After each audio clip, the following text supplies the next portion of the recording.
좋으신 주님의 은총이 우리와 함께 하시기를 주님의 이름으로 축원합니다. 오늘 우리가 함께 볼 하나님의 말씀은 욥기 37장의 말씀입니다.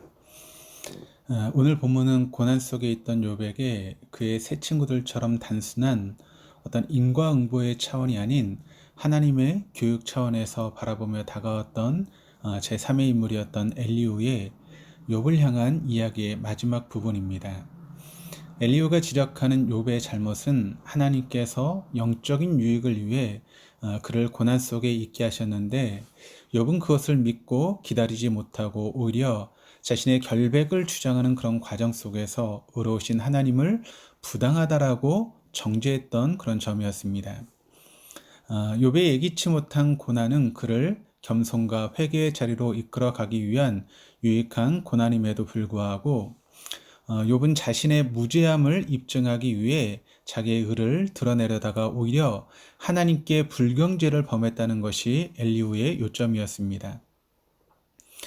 하지만 우리는 어제 말씀을 통해 욥에게 찾아온 고난의 출발점은 하나님이 아니라 사단이었으며 또 하나님께서 그것을 방임하신 것이 아니라 오히려 욥을 하나님의 자부심으로 믿고 더 나아가 욥을 당신의 종 욥으로 인정하고 계심을 보여주기 위한 영광스러운 자리로의 초대 과정임을 우리가 함께 말씀을 통해 살펴보았습니다.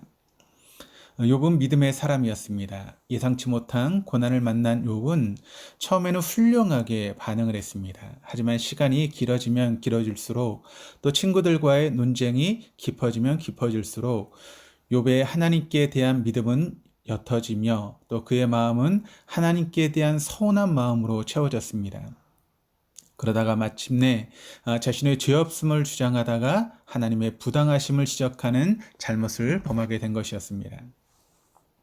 그런데 사실 욥이 그런 모습을 보이게 된 데에는 친구들의 영향이 아주 컸습니다. 그의 친구들은 욥의 고난의 원인이 바로 욥에게 있다며 인과응보의 관점에서 욥을 몰아붙이며 상황을 대하는 욥의 시선을 그의 내면으로 향하도록 유도했습니다. 그에 따라 초기에는 고난 속에서도 하나님의 주권을 인정해 드리며 그의 시선을 위에 고정시켰던 욥은 차차 그의 시선을 아래로 자리한 자신의 내면으로 향하게 되었습니다.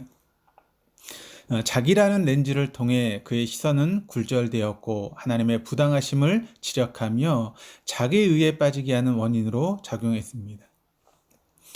그런 욥을 바라보던 엘리후는 욥에게 오늘 본문을 통해 그가 겪고 있는 고난에 대한 바른 해석을 위한 단초를 제공합니다. 물론 욥의 고난을 대한 엘리후의 관점은 일면 하나님과 다릅니다. 하지만 그럼에도 불구하고 결과적으로는 오늘 엘리후는 고난의 상황에 있던 욥에게 간접적인 해결 방안을 제시해 줍니다. 그것은 하나님이 어떤 분이신지를 재인식하는 것이었습니다. 그를 통해 자기 의라는 틀은 깨어지기 마련이고 새로운 신앙의 지평이 열리게 되기 때문이었습니다. 그를 위해 엘리후는 36장 24절부터 37장 내용 전체에 걸쳐서 하나님께서 창조하신 자연세계, 곧 천둥, 번개, 눈, 비 등 그와 같은 모든 것들은 하나님의 피조물들을 사용하고 있다라고 하는 것을 이야기를 하고 있습니다. 하나님께서는 인간의 제한된 지식으로는 결코 이해할 수 없는 전능하심으로 자연세계를 창조하셨고 또한 그 세계를 운행해 오고 계신 분이었습니다. 그러기에 현재 욥이 겪고 있는 고난은 욥 자신의 제한된 지식으로는 결코 이해할 수는 없지만 분명 전능하신 하나님의 섭리 가운데 오묘하신 뜻을 담고 있다는 것이 엘리후의 주장이었습니다. 그래서 엘리후는 14절을 통해 욥에게 이렇게 이야기를 합니다. 욥이여 이것을 듣고 가만히 서서 하나님의 오묘한 일을 깨달으라. 엘리후의 입장에서 욥이 할 수 있는 최선책은 자연세계의 현상들을 바라보며 그 모든 것을 주관하고 계신 하나님의 권능과 능력을 생각함으로 하나님이 누구신지를 다시금 인식하게 하는 것이었습니다. 그를 통해 제한된 틀에서 하나님의 공의를 판단함으로 오히려 부당하다라고 하나님께 변론하려 했던 욥이 의로우신 하나님 앞에서 자신의 잘못을 회개하는 것이었습니다. 앞서 말씀드렸던 것처럼 오늘 욥이 겪고 있는 상황은 그의 새 친구의 주장처럼 인과응보의 결과도 아니요 엘리후의 주장처럼 교육적인 차원도 아니었습니다. 욥이 하나님의 종임을 인정해 주시며 믿어 주셨던 하나님께서 역으로 욥에게 그 사실을 재확인시켜 주는 영광의 자리로의 초대 과정이었습니다. 하지만 욥은 친구들과의 논쟁에 휘말리게 되면서 고난 초기에 위로 향하고 있던 그의 시선이 자신과 자신의 내부의 문제로 초점이 옮겨지면서 자신의 좁은 틀에서 하나님을 판단하는 우를 범했던 것이었습니다. 그런 상황 속에서 엘리후는 비록 욥의 고난에 대한 해석 관점은 다르지만 욥에게 자연 세계를 창조하시고 지금도 운행하고 계신 하나님의 광대하심과 크신 권능을 바라봄으로 위로의 시선을 회복하라고 권면하고 있는 것입니다. 하나님께서 우리 인간에게 당신 자신을 보여주시는 것을 우리가 계시라고 이야기를 합니다. 그런데 계시에는 일반 계시와 특별 계시가 있는데 일반 계시는 인간에게 구술적인 전달 형식으로 오는 것이 아니라 어떤 자연, 역사, 인간의 본능을 통해서 하나님께서 당신을 표현하시는 것입니다. 대표적인 것이 오늘 본문에 등장하고 있는 내용처럼 창조하신 자연의 섭리 속에서 당신이 어떤 분이신지를 하나님께서 드러내 보여주시는 것입니다. 더불어 특별 계시의 대표적인 예는 우리가 잘 알고 있는 바로 하나님 말씀인 성경입니다. 사실 우리는 하나님께서 당신이 누구신지를 너무나도 세세하게 보여주시고 알려주시는 특별 계시인 성경을 곁에 놓고 살면서도 뜻하지 않은 고난을 만나게 되면 당황하곤 합니다. 그리고 성경의 내용은 그때, 그곳, 그 사람들에게만 일어나며 적용할 수 있는 일로 치부하며 현재 이곳, 이 자리, 나와는 별개의 이야기로 여기기도 합니다. 그러면서 욥의 새 친구들처럼 인과응보의 차원에서 나와 내 내부의 문제로 바라보며 우리의 시선을 위로 향하지 못하는 경우들이 많이 있습니다.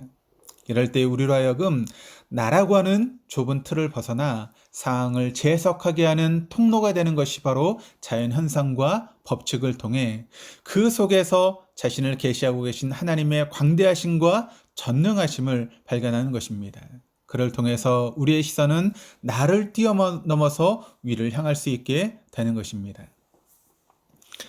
우리 하나님은 온 세상을 창조하신 창조주시요 당신의 선하심 속에 한치의 오차도 없이 만물을 운행해 나가고 계신 주권자이십니다. 그 주님의 전능하시며 선하신 손길 가운데 여러분 우리의 삶도 포함되어 있는 것입니다.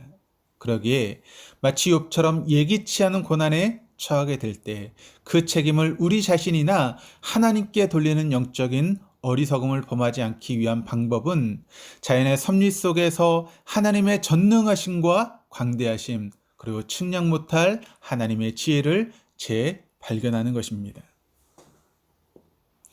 우리 주님의 말씀이십니다. 들의 백합화가 어떻게 자라는가 생각하여 보라. 수고도 아니하고 길쌈도 아니하느니라. 공중의 새를 보라. 심지도 않고 거두지도 않고 창고에 모아 들이지도 아니하되 너희 하늘 아버지께서 기르시나니 너희는 이것들보다 귀하지 아니하냐. 우리가 자연의 세계를 바라보며 질서 있게 운행해 가시는 하나님의 전능하심을 바라볼 수 있다면 우리의 머리로 이해할 수 없는 현재의 고난은 우리를 귀하게 여기시며 당신의 자녀 삼아주신 하나님의 오묘하신 섭리 속에서 우리를 당신의 신실한 종으로 인정해 주시는 과정임을 알게 될 것입니다. 오늘 우리의 삶이 비록 힘들고 고단할지라도 자연을 지금도 한치의 오차도 없이 주관하시는 하나님께서 바로 오늘 나의 상황 또한 붙들고 계시다는 사실을 여러분 잊지 마시기를 바랍니다. 우리가 그것을 잊지 않을 때 우리는 결코 낭망하지 않을 것이고 또 그런 모든 상황 가운데 오히려 하나님 앞에 감사함으로 나가는 우리 모두가 되어줄 줄 믿습니다. 더 나아가 그런 우리의 상황은 우리를 이 시대를 향한 하나님의 종 요셉으로 삼아주신 하나님의 선하심의 결과요. 그를 통해 우리가 누구인지를 우리 스스로에게 다시금 각인시켜 주시기 위한 하나님의 영광스러운 초대임을 잊지 않으시는 사랑하는 우리 동덕의 모든 교우들 다 될 수 있기를 주님의 이름으로 축원합니다. 기도하시겠습니다. 주님, 이 세상 천지 만물을 창조하신 전능하신 손길로 우리 또한 창조해 주셨음을 늘 잊지 않게 하여 주옵소서. 한 치의 오차도 없이 자연을 주관하고 계신 그 손길로 오늘 나와 나의 상황을 붙들고 계시다는 사실을 통해 절망 속에서도 소망을, 낭망 속에서도 찬양을 잃지 않는 저희 모두가 되게 하여 주옵소서. 까닭을 알 수 없는 고난은 곧 하나님께서 저희를 믿고 하나님의 종으로 인정해 주신 연유요, 부족한 저희를 이 시대의 욥으로 이미 삼아주신 증거임을 오늘 우리가 기억할 수 있도록 인도하여 주옵소서. 불의한 저희를 의인으로 삼아주신 그 예수 그리스도의 은혜를 감사드리며 예수 그리스도 이름으로 기도드립니다. 아멘.